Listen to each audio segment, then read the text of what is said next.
Смолин няма да успее.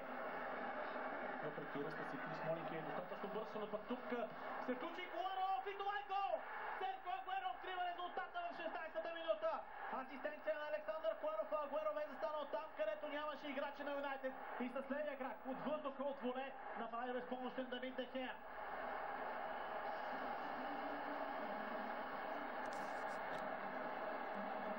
Центрирането не бе перфектно, топката не дойде по възможно най-удобния начин за Серхио Агуеро, но въпреки това не всичкият аржентинец намери начин да изпрати за Давид Де Хея.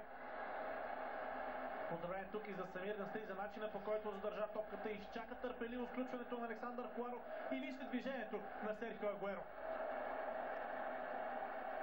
Намери празното пространство между защитниците на Юнайтед и изпрати топката зад гърба на Давид Де Хея. 1-0 за домакините. Голмайстор е Серхио Агуеро.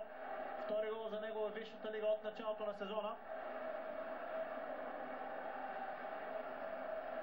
Той бе точен и при победата срещу Нюкасъл.